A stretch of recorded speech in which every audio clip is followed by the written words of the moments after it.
get ready for some ASL fun. That's been out of print since about 91. Americans and Chapter E.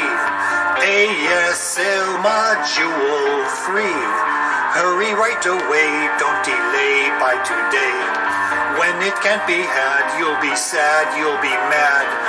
The box art is really fine. I can't wait till I get mine. Listen here, guess what's here? Have you heard? Spread the word everywhere. That Yanks is reissued, Yanks is reissued.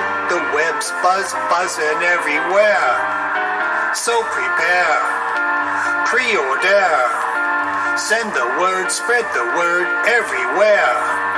It's on pre-order, it's on pre-order. And we just can't wait till the second dead is here. Buddy, get ready for Yanks ASL fun. These scenarios, there's about 41. Paratrooper Module 2. And Chapter H is in there too. U.S. Army chits, not Marines in this kit. Yanks won't break the bank, it's just 128. Make your buddies play with you and make sure they buy one too. Listen here, guess what's here? Have you heard? Spread the word everywhere. That Yanks is reissued, Yanks is reissued. The web's buzzing everywhere. So prepare, pre-order. Send the word, tell the world to prepare. Our wait is over, it's finally over. And we just can't wait till the second dead gets here.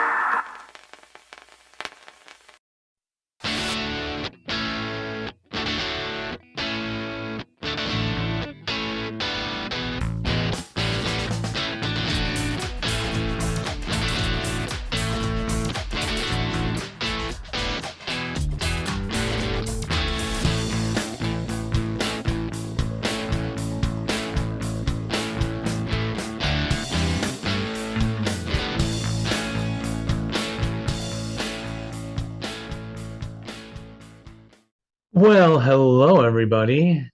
Can you hear me? Can you hear me? Testing. We can testingly hear you. Okay, good. Hello, everybody. Welcome yet again, to another exciting episodes of the After Responders. Yeah. The one and only podcast on the net dedicated 100% to the greatest game in the world. That would be Advanced Squad Leader. I'm Dave. I'm Jeff.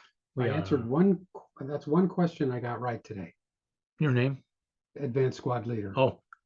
Everything else I did, it was just a very rough day. But anyway, good to be here, Dave. And Indeed.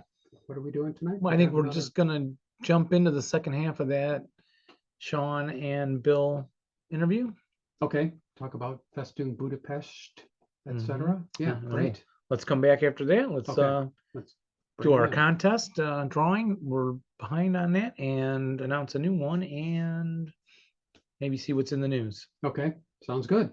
All righty. Here we go.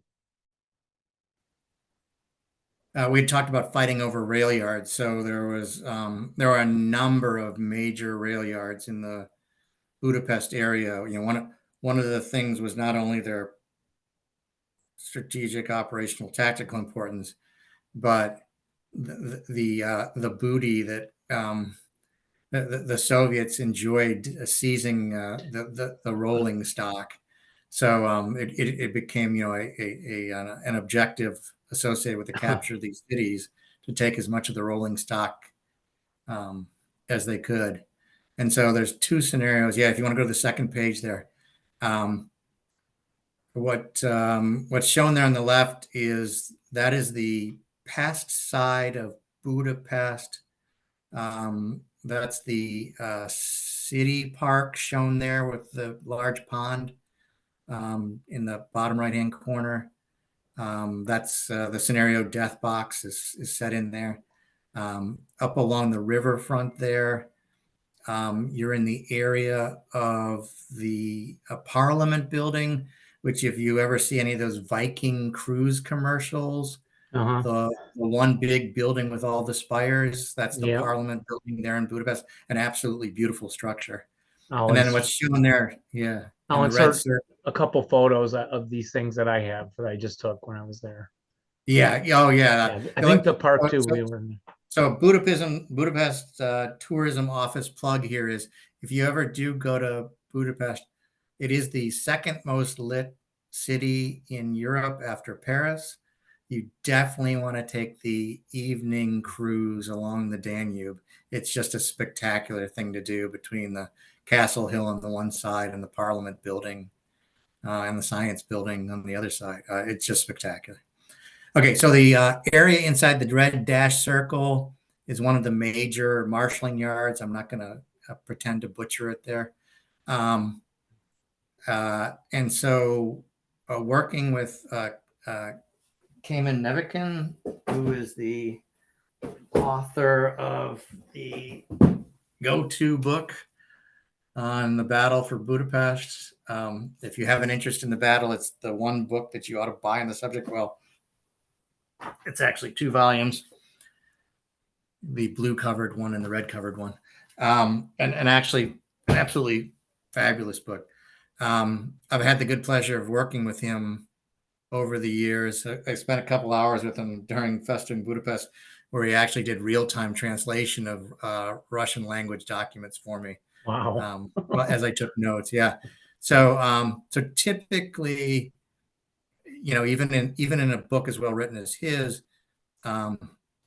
it'll go down to like the division level, but I talked to him and he gave me the locations down to the regiment level for the battles that took place in that area. And so, again, we felt like we brought an awful lot of detail to what's considered a geo board based product.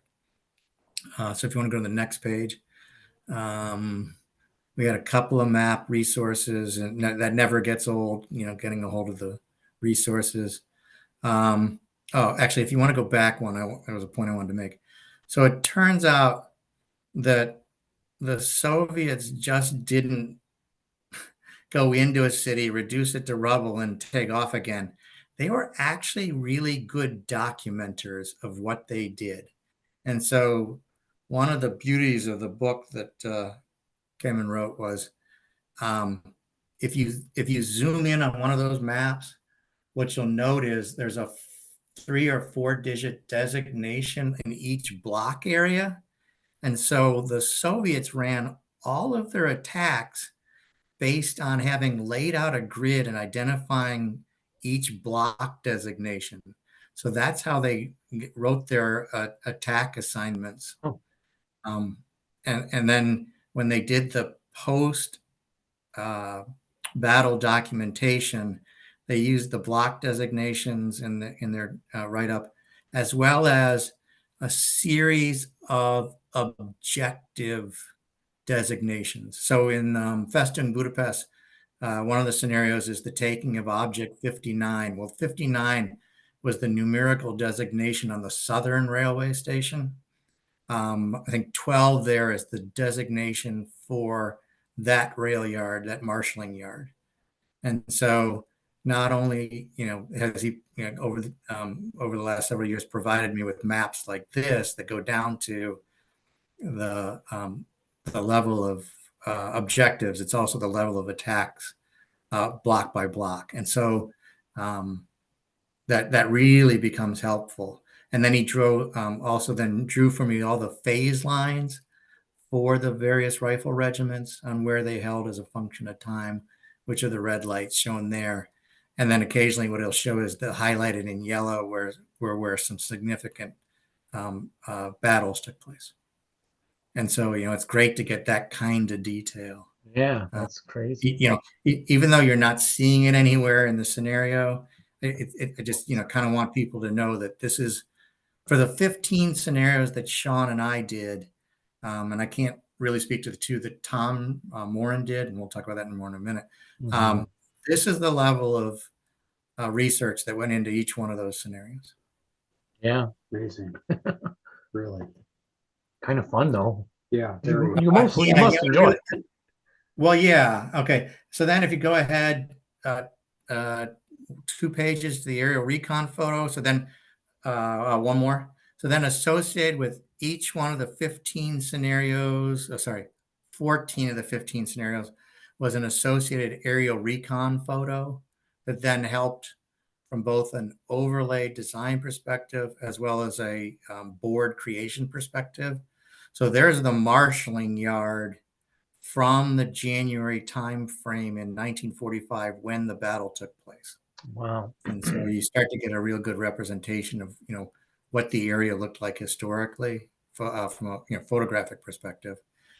And then if you go ahead one more page, what you see is came in then went into the Russian military archives and secured documentation. So this is a Soviet post-battle documentation of graphics and photos and texts of all of the strong points that the Axis forces set up in Budapest that the Soviets then took down as a function of time.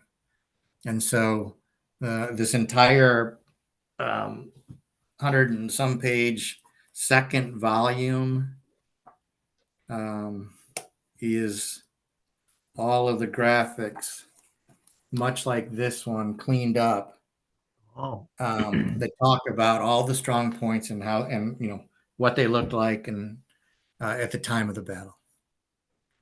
And then if you go to the last, then the last page then is, okay, so then we take all of what you just saw on the preceding 4 or 5 pages, and then we turn it into what we think is as clean ASL representation of the battle as we could get, given the point that Sean made earlier about turning real terrain structures into an ASL format.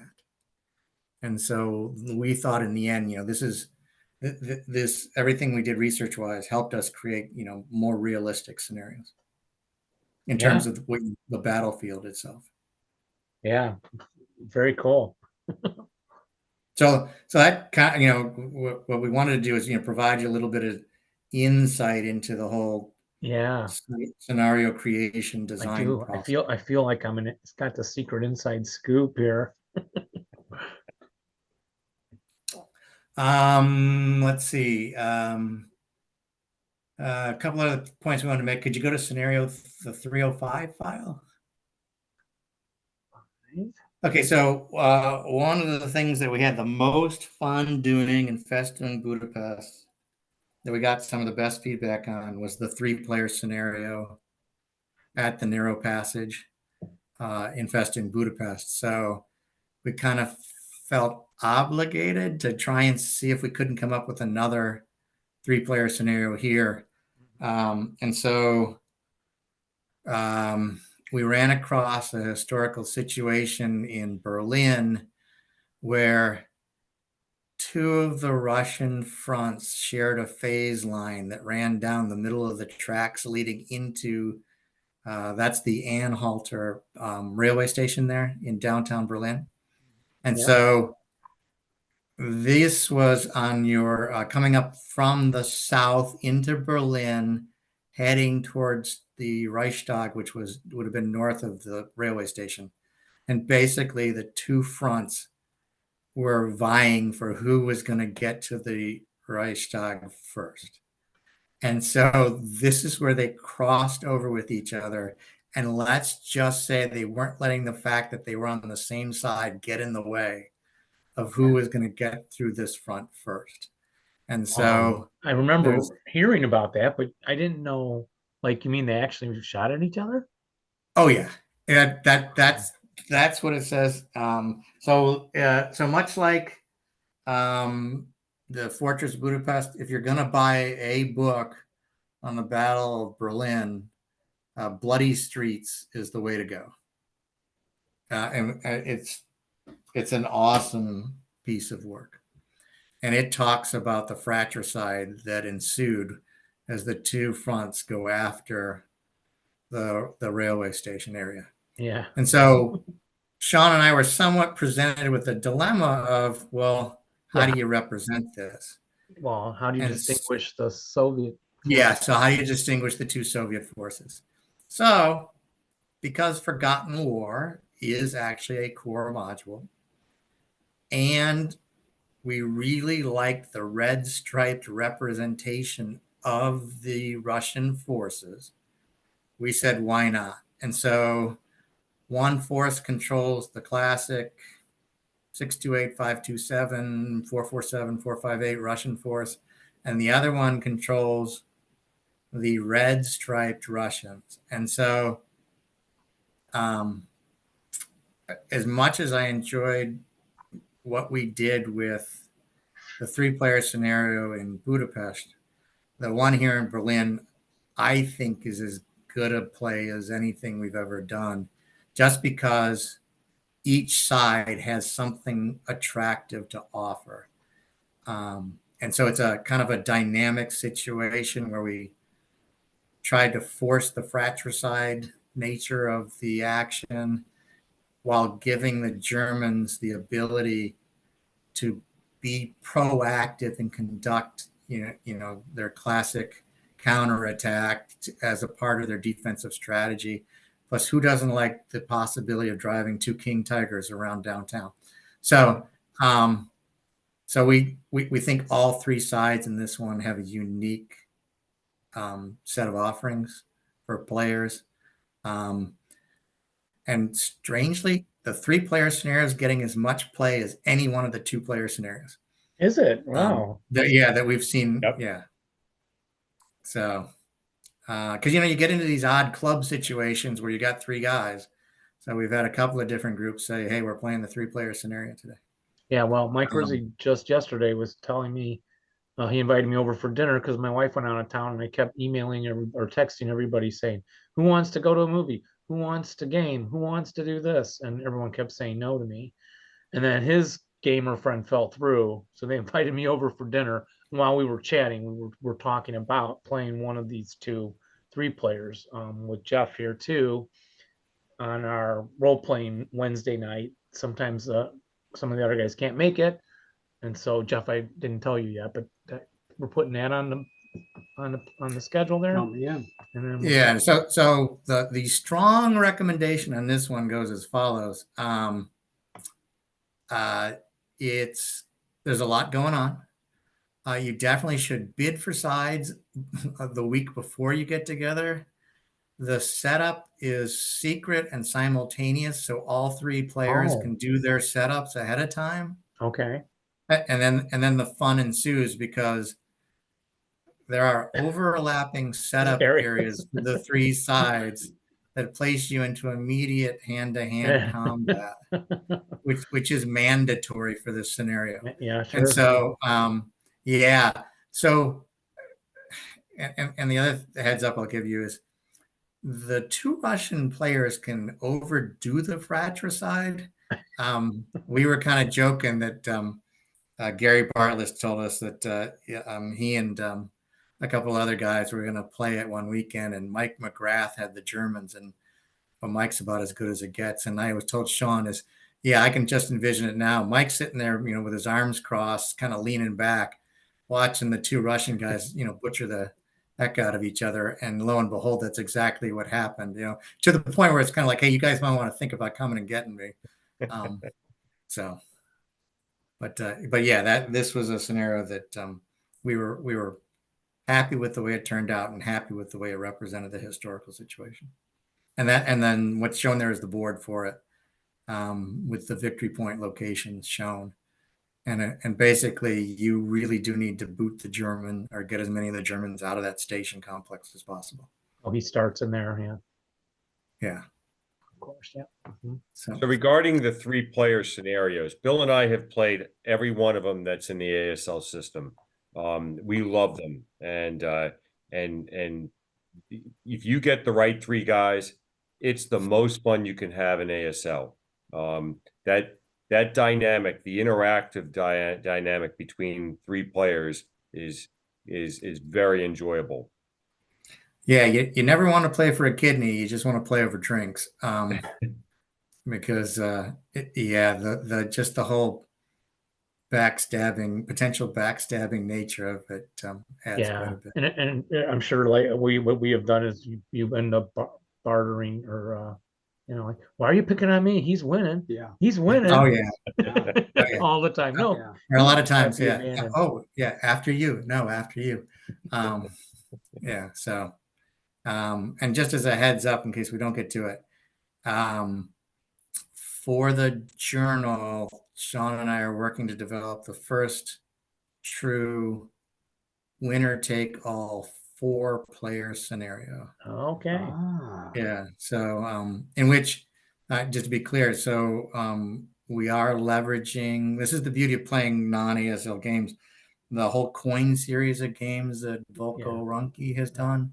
Sean and I play tested Distant Plane for Volko, and so we borrowed, a lot of the same philosophies in trying to create that 4-player scenario.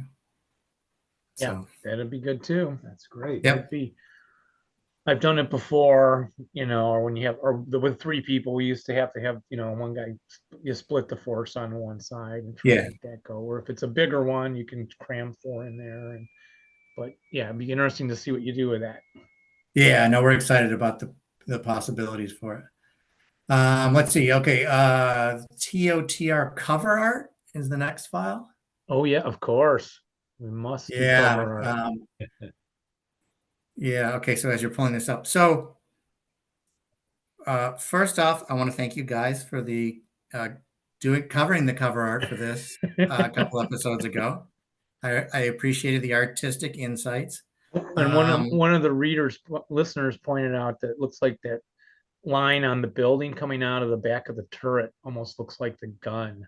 Oh yeah, That would be yeah. a color merger that I didn't notice when Correct. So the artwork was done by Steve Nunes. I want to give a shout out to Steve. This was done years ago for an Osprey publication on the Siegfried line. The Osprey was kind enough to charge us for the rights to put it on the cover art. But I wanted to give everybody the full perspective. The full piece of art is shown in the upper right-hand corner there. Yes, right. And then the historical photo on which all of the art was based is shown in the bottom right-hand corner there. And so that's the battle for Aachen. And those are U.S. forces. And it is hard to believe the amount of controversy and comments associated with box art. But Sean and I have been enjoying the online banter of ranging from I bought the game purely because the box art is so great to I can't believe you got your 2-year-old to color the cover. So it's good to know that art has its range of perspectives. But detractors and attract. Yeah, so because I just want to be clear, even though this is the twilight of the Reich, it's not the bitter end of the Reich. So, and I know that some of the scenarios are actually set on the last day of the war or the day after the last day of the war. But our consideration originally, as we envisioned it, was starting in the Nijmegen September timeframe, and moving on. What we considered the twilight of the Reich. And so that was our original vision on the 15 scenarios that Sean and I designed. And then because the module incorporates the NKVD that Tom Moran rolled into Valor of the Guards into the core module, we reached out to Tom and asked if he would be willing to design a scenario for the module using the NKVD. He was more than happy to do so, to the extent that he gave us 2 scenarios and not just one. And they're actually getting quite a bit of tournament play. So we're really excited about that. The upcoming Texas ASL team tournament on Thursday, every year they do a Ferocity Fest. which is they pick one scenario. This year's Ferocity Fest is one of Tom's 2 scenarios that's in the pack. So we're excited about that. Very Yeah. good. Yeah. Let's see. If you could go back to the TOTR credits, I guess what we wanted to close out with was there were 2 dedications in the module. Sean, you want to talk to yours?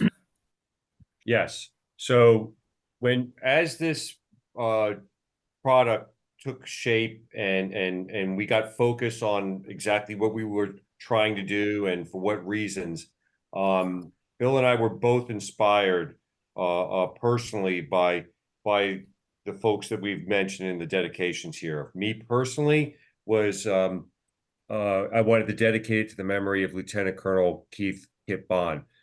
Kip Bond was he was a mentor for me at West Point. He was on the faculty, but he was a U.S. Army officer, infantryman, quite accomplished. But he also had a deep love of military history, and he also was a war gamer. And one of the war games he played was Squad Leader, the original Squad Leader, and so he was quite the example officer for us young cadets and me as a lieutenant. And so in his memory, I wanted to dedicate it to him. And I made every effort I could to make the product is something that he would be proud of. So he was not only of interest in military history, he wrote, and I mentioned one particular book that he wrote. It's an outstanding book talking about the U.S. Army's performance in the Western Front, and he made the case that the U.S. Army at that point in the war could go toe to toe with anybody, and so that book is a very good read. Yeah, when the odds were even there. Yeah.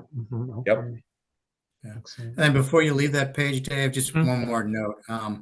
One of our play testers was Joe Arthur. He was out of the UK team there.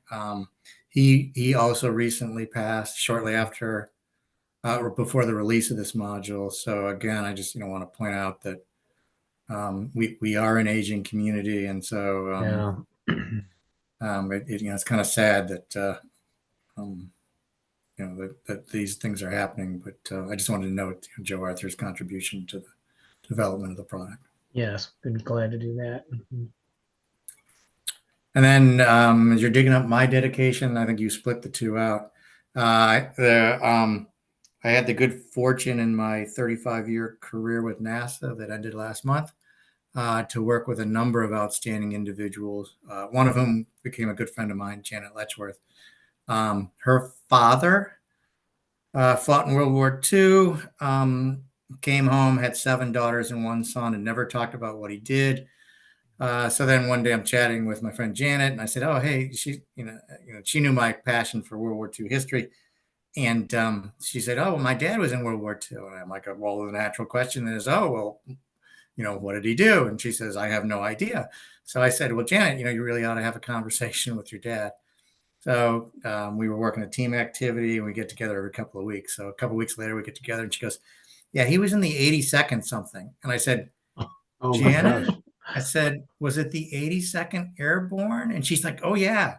And I'm like, "Janet, do you understand that your dad fought in one of the finest military formations in history, not just World War II?" And she's looking at me like, "Wait, what?"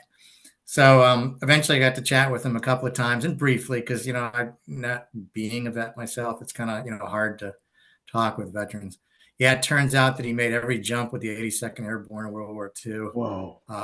Pathfinder on D-Day, Silver Star at Nijmegen, Purple Heart, Bronze Star. So you just and he passed a number of years ago on December 16th, which again, given the historical nature of that being the start of the Battle of the Bulge, it just seemed there was a certain symmetry to that. But yeah, we're losing our veterans from World War II. We're losing that access to knowledge. So So that was my dedication, was to him. Excellent. Yeah. very Okay, nice. so that covers the Twilight of the Reich, the things that we put together. Any questions? Well, as usual, we haven't played any of it yet because well, I just get stuck in my mode of have to finishing everything. So when Dave and I finish up if we do the 3-person one, we'll get to it there. So no, I mean, this has just been fascinating and really glad to get this inside look at all the materials, background, the artwork, and all the photographs and everything. It's amazing. So Okay, so let's see. We had talking about both Budapest and what we had in the back burner in terms of what we're kind of working on. I already mentioned the Twilight of the Reich themed journal. There's nothing formal with that right now. We've got one of the articles written. A number of the scenarios are being play tested as we speak. A number are also being designed. And then we're hoping to add one more city board that would be a complement to 16AB in terms of style, if you will. Sean and I are kind of, we loved what Charlie did with the Festung Budapest city boards. Charlie took a lot of the same artwork and put it on board 16A. And so we really like the feel of the big city nature of it. We're hoping to do one more board just like that. Right. So, when the two get put together, can give us representations for cities like Berlin and Poznan, Aachen, things like that. And so that's the plan. We'll see how that all comes together. And then the other thing that we're also working in parallel with that is during the battle for the Colmar pocket in the January, February timeframe, 45, near in between Strasbourg and Colmar, there were a number of tiny villages. Sean and I are looking at building, and against our nature, a Hatton-like castle that is simpler in nature than anything we've done before.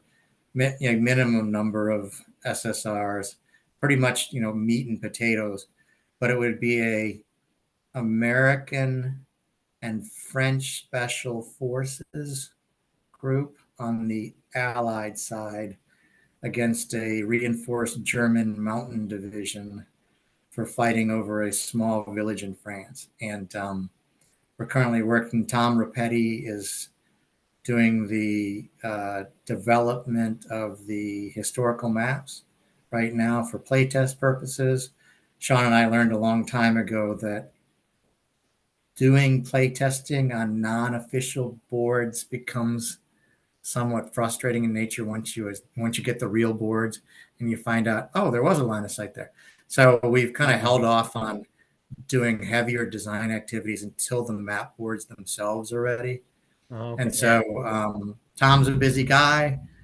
This is probably something that won't be seen for a number of years, but because of the nature of it, village, countryside, French special forces, American Allied, nothing like it in the system right now. We're pretty excited about it. Sounds like a movie. All of which was motivated for personal reasons, because when they redid Croix de Guerre, they put a French Cirillo and a French Deller hero modules for 3 French units in the box. And I'm kind of like, all right, Sean, before it's all said and done, I'll make sure that we have a scenario that uses 2 free French hero counters. So when I ran across, a combined French Foreign Legion, French airborne paratrooper set of units, I'm like, yeah, I think we can justify a couple of heroes for that. Yes, we have to remember ASL is historically based. Yeah, so that's right. That's right. Well, I saw on our Twitter account, listener had posted he goes, look what I randomly pulled out when I set up the OBA, the OB on the counter on the scenario card, and he had both Klein and Schmidt randomly came out of his set. Nice. So he took a picture and he posted that to us. Yeah, but there's nothing worse than your opponent having your counter and then like just abusing him. Yeah. I'm gonna have him run out in the open. Yeah, run out in the open. I was like, oh, do I shoot myself or not? Yeah. Oh, it's just a lot of fun. Well, and so the me going to Budapest, so that's what got me to break out the game. We were doing some Bounding Fire stuff, and so Dave and I dove into it. Jeff hasn't played it yet. And just when I go there, and I know I said this on the other show, I'm pretty sure, but the photos just lined up. And so our friends were there, and they took us on all around the town. The first day they did all the big stuff, the Parliament and the park and all that you were referencing. And then the second day they humored me by taking me on the tram over to the Cogway railway station. And I just ran around there like a nut, going like, oh, look, oh, this is where, my opponent threw a smoke barrage to cross that street. And there's this higher building here, can see over this here. And, and these poor people, and my wife, Laura, says, well, we can just, if you guys don't want to hear him go like this.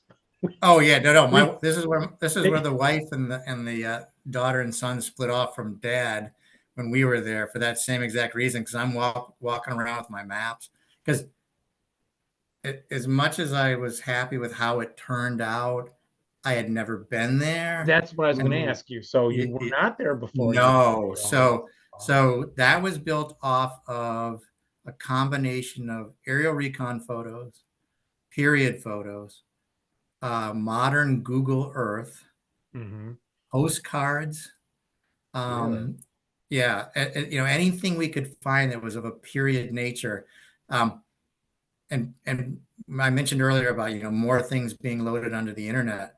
The map board was almost done being designed, and I could not find a period photo of the Southern Railway Station, which is central to the whole game, because it was destroyed, razed to the ground, and the whole area was rebuilt. And then one night, just, I'm like 37 pages into a deep Google foo, and up pops a picture of a period photo from the 40s of the railway station. And then it just kept getting better and better from there. And then after it was published, even more photos came out, including like a close-up view of the turntable there, because that I was really unsure of, because that doesn't exist today. Well, yeah, it was right where it was in the map board, so I was super excited about that. Yeah, it was just a lot of fun. And what they appreciated was, they just enjoyed seeing me get excited. Yeah, they had no knowledge of the history. You wouldn't know.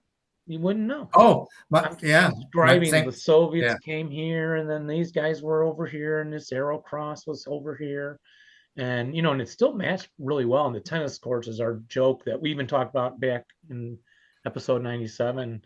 Yeah, I know you referenced our love of the tennis courts and the school or something. Yeah, we were really fortunate when we went there as a family. It turned out it was a holiday weekend, and they had closed the chain bridge to car traffic, and opened it for pedestrians. And so we're in the middle of the span, and I stopped the family and I said, okay, it's January 18th, 1945, and some German just pushed the button that drops this into the Danube with this many people trying to flee from past onto the Buda side. Yeah, they were. Yeah, so you got a real good. It was kind of a kind of freaky that it happened that way, but it was they're like looking at me like, what are you talking about? So yeah, I said it got really ugly then. So yeah, and then I was just struck by the war damage, and even at the station, the building. So I noted you had said that, so I pulled it out. Ready? 10,323 buildings were undamaged. 18,686 were damaged. 9,140 were heavily damaged, and 1,494 were destroyed straight out. So that is just a terrible percentage of that city. Yeah. And the frightening thing is the Soviets closed the loop around the city, and the citizenry was still out, Christmas shopping. Yeah. And so very few civilians had left the city. Yeah. The book I read, 100-Day Siege of Budapest. Yeah, by Maybe you've Angvar, read it? yeah. Yeah, they referenced that the Soviets got on the Cogway Railway and were Yeah. like riding in the car along with civilians. Yeah, yeah. They were like, who are these guys? Who are these guys? Yeah. Yeah, they were up by the old St. Joseph's Hospital there. Yeah, and they're sitting like, what's going on? Yeah. Yeah. So anyway, so the fact that you made the game, you guys put all that in there. I get obviously playing it is one thing, and then I just for the first time ever really experienced that second level of going to a place. And some of the listeners had said, Dave, I think you're going to really enjoy that and I enjoyed it more than I thought I would. Yeah, oh yeah, I did. Look, at as much effort as I put into it, I felt the same exact way. Yeah. So of course, it was a little strange because I'm like, oh, if I didn't get this right, I'm not going to be happy. So there were a couple of street corners I stood on and said, I think I blew the line of sight here, or yeah. So it's kind of like, all right, let it go. The map's done at this point. So. And then do you guys have any well, if I ever need a tactical pointer, can I email you? Oh, absolutely. Yeah. Look at I tell anybody, we answer the questions all the time still. Yeah. Don't hesitate to reach out. In fact, what I would really like to do, because I put a list together, knowing what we know now about scenario design, there are a few scenarios that probably need to be tweaked. I can send you the list of what I consider the better scenarios, because I'm assuming you're not going to play all 17 in the box and the 2 that come in the journal, right? Jeff, what am I going to do, Jeff? Dave's going to play all of them. Are you? I have to. I go through the list. I check them off. It's not a choice. Well, all right. Then at a minimum, I'll tell you which ones to tweak, I think, because there are some at this point, you can play test till the cows come home, and some you're just gonna miss on. Yeah. I really want to give a shout out. So I consider Sean Deller one of the best defenders in the game, and Steve Pleva played all of the scenarios multiple times for us, and I'll say it, he's the greatest ASL player I've ever seen play and played against. And I think most players would say that too. He's truly a gifted machine. He and Sean had some classic playtest games, which really, gave me some much greater level of confidence in the balance associated with these scenarios. Yeah. And And then Sean, you were going to add something, or? Oh, we were going to, Bill and I talked about it, and we would suggest a couple of the scenarios to you to dive into it, Budapest there. It's FB10, FB12, and FB 16, I think, was the other one, Crossing the Bloody Meadow. The Black Ravens are flying and Return of the Black Company. Those scenarios have gotten a lot of play and are very enjoyable, very competitive. We would suggest you to dive into those. Okay. Well, we should probably move them up on the schedule, because now we're kind of going in the timeline order. Okay. But yeah, because we may poop out. Dave may poop out on me. Right. He'll hear me say this, but occasionally he's gone, like, we never finished the Valor. We did a ton. Yeah. I think I'm tired of running through these rubbled areas. Yeah. Look at it. So if you're going to do that, I definitely would be happy to send you the prioritized or ranked list of what we think are the gems, more balanced and great. That would be more fun to play too. Yeah. And then Sean, have you been to Budapest? I have not. So I thoroughly enjoyed both Bill's trip years ago and the feedback from that, and then looking at your little report there and the pictures you had, was very enjoyable to see. Yeah, that's cool. Yeah, Dave, because I did the same thing you did when I came back. I got on Facebook and I posted pictures of I'm standing in hex such and such. Yeah. Yeah. looking at Hex, Yeah. down the way there. So Yeah, even I know I said on the other show too. When my wife came down and first Googled when she decided we were going to Budapest because our missionary friends were there, and she saw the tennis court that Dave and I were playing over and laughing about making that be the main victory hex. And then she did the Google search first, and then pulled it on her phone and went, "Oh my gosh!" She goes, "That does look like this, you know." Here's the rail thing, and here's the, but anyway, yeah. fantastic. Oh Well, yeah, no, Yeah. we loved Budapest. I just, we when we went, we did Vienna and Salzburg and Munich, and I just thought the people were great. I don't know if it was all those years behind the Iron Curtain, but it was like people were, much more likely to let their hair down and much, really engaging. I just, it was great. And riding the fununcular up and down Castle Hill was a blast. And yeah, just kind of, getting a real sense for the city. Yeah, did they fight around the Fisherman's Bastion? Do you know offhand? So the last thing they did was attempt to storm the base of the hill on the north side. But did you stand on the hill looking out over the Vermiso, the Bloody Meadow? No, Because no. you're just And not you're not coming up that way. yeah, I just because I got this map out today, and then I Googled some of that real quick. It was like, dang, I was really close to that area. I wish I'd played the scenario so I would have known to go there, or just had done a little more research before I went. yeah. So that whole Postal Palace area there on the Zellkolman Square, and then as you head up towards Castle Hill, so right behind you where you're showing that up towards where it starts to change the multi-levels, quite a bit of fighting to get across the Bloody Meadow. But they really didn't get beyond the first, several rows of houses there. And you just weren't going to get up the Castle Hill itself. Yeah, okay. But the Now, buildings were damaged from bombardment. I think the Americans did the oh, no, the Soviets did most of the heavy bombardments. That rail yard I showed you that they fought over, Yeah. that was the one that was one of the where the U.S. Army Air Force bombed that rail yard. That was one of the main things they did, but they didn't really bomb it that much Okay, before the battle, which is why we had a design decision to make on, do you rubble the buildings or do you have them, so the map's pristine because effectively there wasn't that much damage to that area before the Soviets rolled in. So that was one of our design considerations was, just how do you handle that?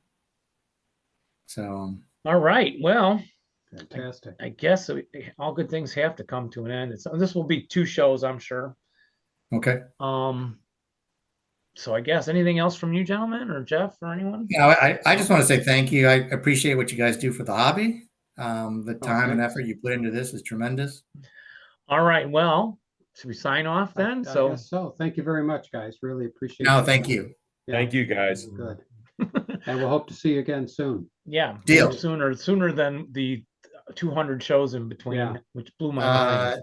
Yeah, but hopefully we'll get to you before 500. So yeah. Yes. Yeah.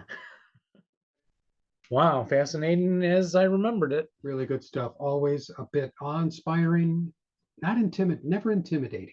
The ASL community is nobody really looks down their noses at us. No, and they sure have To our many faces. reasons too. Yeah, they do. So. Yes, they do. So, but those guys always great interview, a great product. Speaking of product, well, this Half Squat's brought to you by the maker of fine ASL products known as Bounding Fire Productions. Stop what you're doing, pull over the car. Tell you what, go to boundingfire.com. Order some ASL stuff. Even if you already ordered it, order some more. In fact, yeah, I don't. I'm going to have to order the new one, and we'll have to get that on. Oh yes, right. Next month. Yes, Guaranteed. Good. Guaranteed. So thank you, Bounding Fire, for supporting us all these years. And indeed, it's been quite a while now. Great. We did have a contest that was for Schwerpunkt Volume 12 and Rally Point, October 2011. Okay. Volume 6. Lucky. And we had a lot of entrants. So Jeff, how many we got there? We have 10 10. entrants on this contest, and it was really complicated. You had to just drop us an email with point and punct in the subject line or somewhere. Somebody did it a little differently. That's fine. And so we got 10. So that's a pretty good response. Yeah. Somebody's going to win. What are we going to do? Roll a 10-sided die? Yes, sir. Okay, here we Do you go. want- Okay, so we're going to go into Dave's richly beautiful secret box of dice. Isn't that nice? Student gave that to me decades ago. Yeah, good place for your student to keep their hash or whatever. Okay, 10-sided dice. Here we go. Good luck, everybody. 8. Number 8. That is Pierre Chabanon. Ah, great.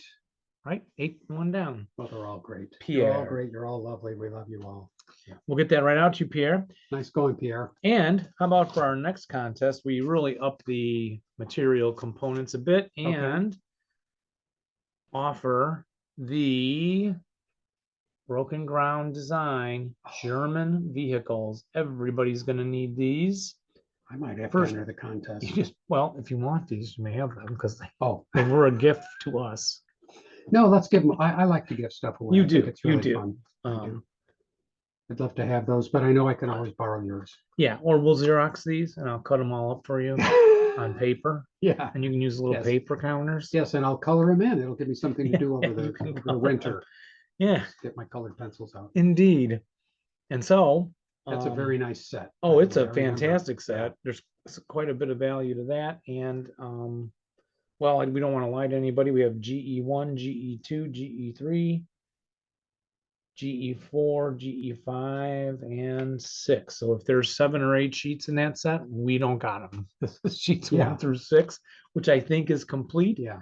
We'll wrap them up in this cool paper shipping packing stuff, and we'll get that sent out to you. So send us a Gmail. Send us an email to the2halfsquads@gmail.com, and in the subject line put in counter crazy. Counter craze. How about that? Counter crazy. Or crazy or craze That'll work. or And something close to that. seeing that this is the first of the month, how about get that to us by the 28th, Yes. in case we say the 25th. So if we record on 25th to have the next show ready. Yeah. Oh no, we're gonna, well, next show the 15th of the month, we won't have the results in. The show for the first of next month. Okay. So by the 28th of June. 25th. 25th of June. I can't believe it's June. What's going on? Fascinating. And I think we'll call that a show, Jeff. Yeah, I think we will. If So, anybody's made it this long, we're glad you did. yep. We put the good stuff first. Someone Yeah. recommended that again. Yeah, and I think that was a good idea. That's really what this show is about, Bill Sean, yeah. and Sean. But remember, you can always fast forward and we put the time stamps on Yes, that's right. well, you list the times on the webpage. So I'll look forward to seeing you in June, Dave. Can Yes. you believe it? It's almost June. Can you believe it's June? It's June already. June is busting out all over. All right. Thanks for listening, everybody. Thanks, everybody. Remember to roll low, And rally well, but not when you're playing us. don't do it. Don't do it, boo-boo. When you're playing us, don't do it. Bye-bye. Bye.